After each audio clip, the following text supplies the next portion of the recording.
Sa aking ika-16 na kaarawan, nakapag-iba ako ng anyo sa kauna-unahang pagkakataon sa gitna ng mga bukid, napapawisan at nagpupumiglas sa harap ng 100 lalaki. Hindi ako makahiyaw o makapagpatulo ng kahit isang luha, kaya kinuyam ko ang aking panga. Kinuyam ng napakahigpit, na pumutok ang 2 ngipin sa likod ng aking bibig. Dinura ko ang mga piraso sa damuhan, at ngumiti ang aking ama, nakatingin sa akin na nakakrus ang mga braso. Si Corbin ay nanunood kasama ang kanyang ama nakapag-iba ng anyo noong nakaraang taon, ngunit ang kanyang ama, ang aming beta, ay nakatayo ng bahagyang nasa harap niya, tinitiyak na ang kanyang anak ay hindi kumilos ng padalos-dalos at magpasya na tulungan ako. Nang kami ay mga bata pa, sina Corbin at ako ay palaging nagsasama-sama sa pakikipagsapalaran, nakikipaglaban sa mga kathang-isip na mga magnanakaw habang nagpapanggap kaming mag-iba ng anyo. Ang kagubatan ang aming paboritong lugar, isang canvas para sa aming mga imahinasyon na gumala ng walang hangganan. Si Alexa ay mag-uumpisa sa ilalim ng isang nakausling ugat ng puno, nakulong ng isang nakikialam na alpha, at ako, ang tunay na alpha, at si Corbin, ang aking nakamamatay na beta, ay lalaban sa maraming pagsubok upang iligtas siya. Ngunit sa huli, si Alexa ay tumanda at ayaw nang aliwin kami, kaya nakahanap kami ng pangatlong kasama, si Daniel, ang anak ng lead guard ng aking ama. Si Daniel, na nagpumilit na tawagin siyang Dan, ay ilang taon na mas bata sa amin at handang-handa na gugulin ang kanyang libreng oras pagkatapos ng mga aralin sa paaralan kasama ang mga anak ng pinakamahalagang pinuno ng Cowan. Si Dan ay naging napakasaya sa akin at kay Corbin na sa huli ang aming mga pagkakaibigan ay naging pantay na pinahahalagahan at ang paggugol ng oras na magkasama sa mga sumunod na taon ay naging likas. Ngunit nagsimula ng magbago ang mga gawain nang sumapit ako sa edad na 13. Sinimulan akong sanayin ng aking ama ng mag-isa sa kabila ng katotohanang hindi ako makapag-iba ng anyo. Sa halip na sanayin ang aking lobo, pinagtrabaho niya ang aking katawang tao, binubuo ang aking tibay at lakas sa pamamagitan ng pagtakbo at pagangat, paglalakad at paglangoy laban sa mga agos ng ilog. Dinala rin niya ako sa mga pulong ng pamumuno at pinaupo ako sa sulok ng tahimik upang hindi maging hadlang, ngunit upang maunawaan kung paano gumagana ang mga bagay na ito. At pagkatapos ay nagtanong siya sa akin pagkatapos, tinanong kung paano malutas ang kanilang mga problema, kung paano manalo sa mga laban, kung paano magbigay ng pangangalaga sa Cowan. Ako ay walang silbi, ngunit sa una lamang. Nang ako ay 15, ang aking oras na ginugol sa pakikipag-usap kina Corbin at Dan ay halos ganap na ginamit ng aking ama, ngunit sa kaunting oras na natitira sa akin, magkakasama kaming tatlo ay magagawa ito. Hindi nagustuhan ng aking ama na nag-aaksaya ako ng oras sa paggawa ng anumang bagay na hindi magpapabuti sa akin bilang isang hinaharap na alpha, ngunit gumawa ng mga eksepsyon ang aking ina. Papayagan niyang magtago kaming tatlo sa aking silid tulugan at ililibang ang aking ama kapag tinanong niya ako. Gusto ni na Corbin, Dan, at ako na magpalabas ng singaw at magreklamo tungkol sa aming mga mapanuksong ama at kawalan ng kakayahang pumili ng aming sariling landas sa buhay. Tumakas si Dan sa pamamagitan ng pang-aakit sa mga babae ng aakit at nahuli ang marami hanggat maaari lamang upang pakawalan sila sa nakikitang pagkabagot at habulin ang isa pa. Nakatayo ng matatag sa kanyang desisyon na iligtas ang kanyang sarili para sa kanyang asawa, si Corbin ay lumayo sa mga babae at ginamit ang paglangoy upang makahanap ng ginhawa mula sa presyon ng pamilya.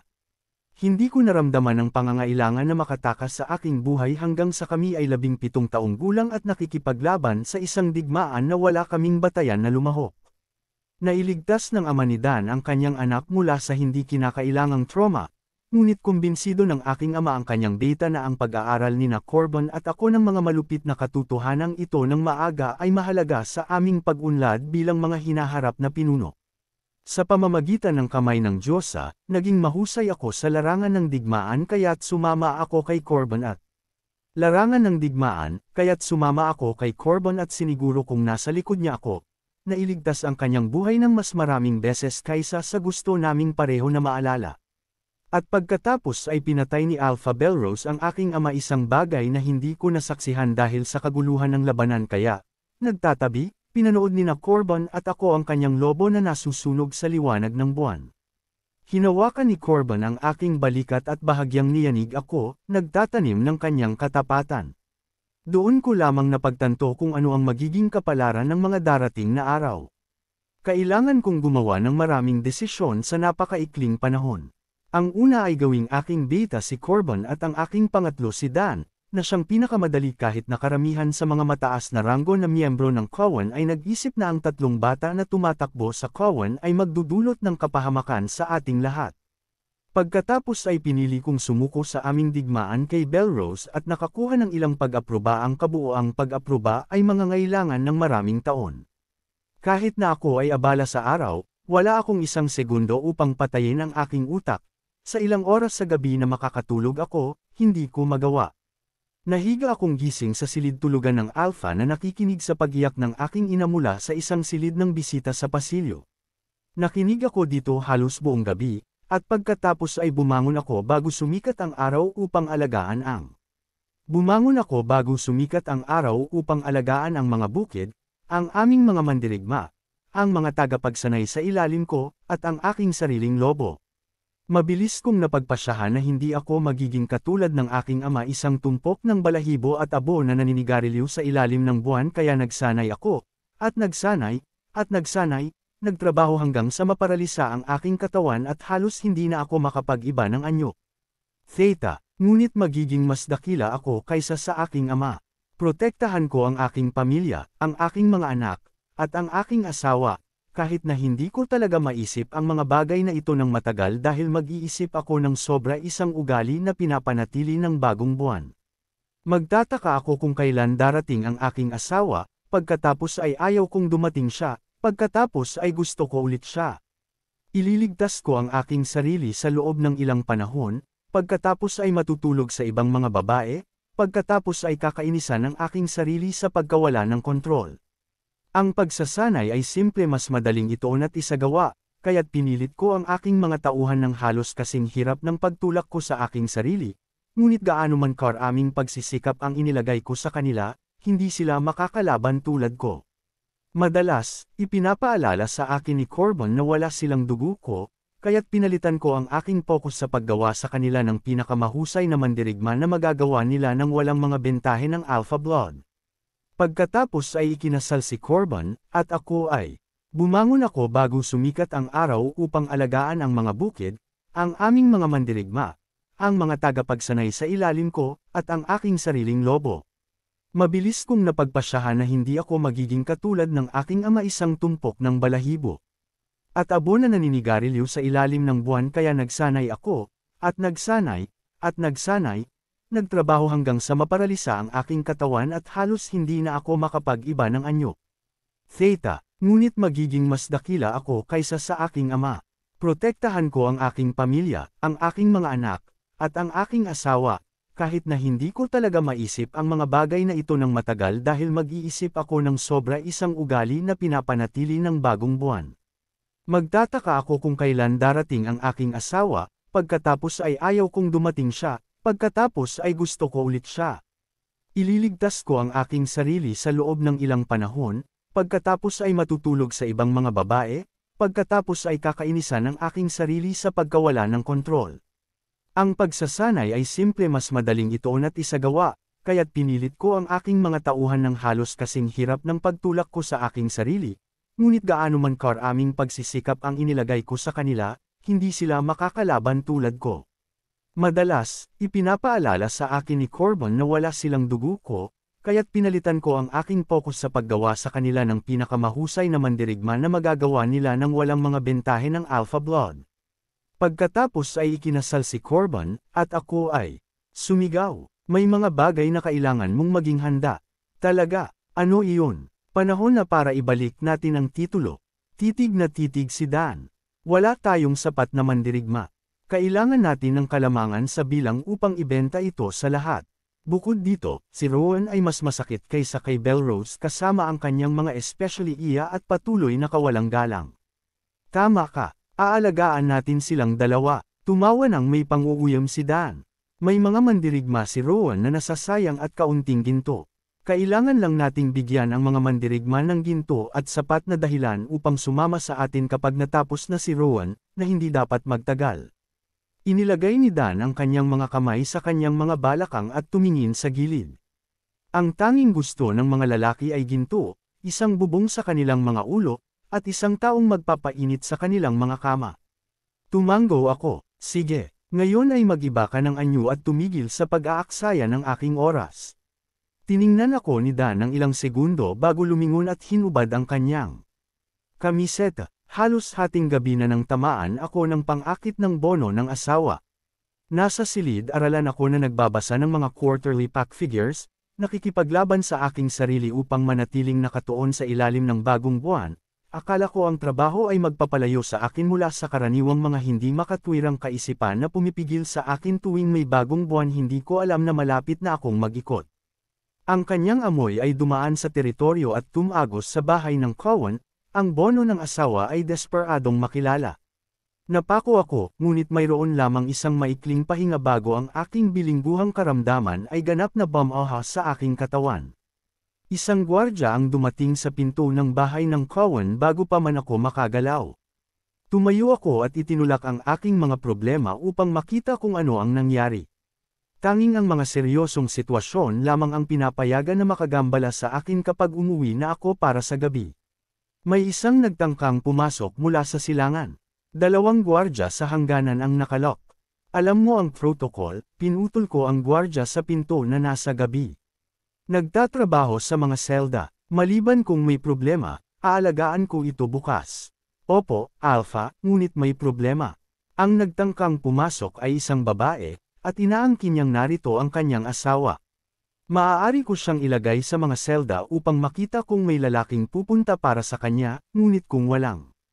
Ilagay mo lang siya, doon. Opo Alpha, kinumpirma ng gwardya at tumalikod. Sa iyong paglalakad, huminto sa beta. Ipadala siya sa akin, tawag ko sa kanya. Lumingon ang gwardya, dapat ba akong magbigay ng dahilan? Hindi, sabihin mo lang nakagyat. Sa ganitong paraan, umalis ang gwardya, at dumating si Corbin ng kasing bilis ng inaasahan ko, kahit na, nasa kanya si Dan. Sinundan kaming dalawa sa silid-aralan kung saan ipinahayag ko kung ano ang nangyayari, kung ano ang nararamdaman ko. Kailangan ko ng panlabas na pananaw dahil ang akin ay lubos na baluktot. Kung siya ang nagtangkang pumasok, nasa selda siya ngayon. Tanong ni Corbin. Tumango ako. Gaano katagal? Hindi mo siya maaaring iwanan doon, Theo. Mag-iisip siya na may mali. Mag-iisip siya na ayaw siya ng kanyang asawa. Ayaw niya ako. Kumunot ang mukha ni Dan. Bakit ayaw niya ng isang Alpha? Baliw ba siya? Nagtangkang pumasok siya mula sa silangan mula siya kay Rowan, alam ko ito. Titingnan niya ako at makikita ang isang halimaw. Hindi mo alam iyon, argumento ni Corbin. Si Rowan iyon. Maaaring wala siyang alam tungkol sa iyo. Pumunta ka at kausapin siya. Hindi mo malalaman kung ano ang nararamdaman niya hanggang sa gawin mo iyon. Mas lalong lumala ang sitwasyon habang naghihintay ka. Theo, hindi mo maaaring ipalagay na matatakot siya. Nasa loob na siya ng 1 oras, kailangan mong pumunta. Pumunta ka na ngayon. Huwag mong isipin. Tapusin mo na lang. Pumunta ka. Tama na, sigaw ko, pinutol ang tumataas na ingay, nasasakal ng kanilang pangangatwiran at ang presyon sa aking ulo. Lumabas kayo. Ngayon lumabas kayo. Ngunit hindi umalis sina Corbin at Dan, hindi talaga. Naghintay sila sa sala habang nagtanim ako sa aking upuan sa mesa at nagpasya na inumin ang aking pagkabalisa. Paminsan-minsan, pupunta sila sa mga pintuan, hinihila ang mga hawakan ng pinto o nag-uusap sa pamamagitan ng kahoy, ngunit nilok ko sila. Isang malaking pagkakamali ang pagsara, ngunit kung hindi ko ginawa, akala ko baka mahimatay ako. Kaya pinanood ko ang pagsikat ng araw na nagiging matino sa puntong iyon at hamina ang mga epekto ng bagong buwan. Nagliwanag ang aking ulo tulad ng hamog sa umaga, at kailangan kong tanggapin na ang aking asawa ay naiwang mag-isa sa isang selda buong gabi, naghihintay sa akin. Anong klaseng pagkabigo ako? Hindi nagtagal upang mapagtanto na ang halaga ng aking mga aksyon ay magiging mas masakit kaysa sa unang pagpupumiglas. Binuksan ko ang mga pinto ng silid-aralan at natagpuan sina Corbin at Dan na nakahiga sa magkabilang sofa sa sala. Narito si Maud. Sinabihan nila siya ng balita dahil dumating si Elise kasama niya. Nagising ang aking mga kapatid sa aking presensya sa pasukan. Pupunta na ako, sabi ko. At ginawa ko. Naglakad ako patungo sa mga selda sa mahina na sikat ng araw sa umaga nang walang iisang pag-iisip tungkol sa ginagawa ko. Pumasok ako sa mga selda, sinabihan ang gwardya na nagbabantay na maglakad-lakad, at nilapitan ang aking asawa habang ang aming bono ay halos nagalit na lumakas sa aking dibdib. Ang kanyang tinig ay tumawag sa pasilyo, "Pakisamahan mo ako. Kailangan mong makinig." Ang aking asawa ay narito at nagpatuloy siya ngunit nabighani ako sa tunog ng kanyang tinig, kahit na parang galit siya. Kung tinanggihan niya ako, iyon ang nararapat sa akin, at pagkatapos ay nakita ko siya. Ang paningin sa kanya ay maaaring magpadala sa akin na madapa pabalik sa dingding. Ang kanyang katawan ay halos walang takip at natatakpan ng alikabok mula sa sahig, ngunit mukhang ang mga lunas mula sa mga kwento ko noong bata pa ako, napakapambabae at malambot at maganda. Ang aking pagkamahiyain ay, "Makikinig ka ba sa akin ng 1 minuto lang? Pakiusap," sabi niya. Alam kung tatanggihan niya ako, tatanggihan ko ang kanyang pagtanggi. Iingatan ko siya kahit labag sa kanyang kalooban. Siya ang magiging aking luna, ang ina ng aking mga anak, ang nag-iisang babae na umiiral. Akin siya at wala nang iba, iyon lang, nasabi na at tapos na. Akin siya, sige.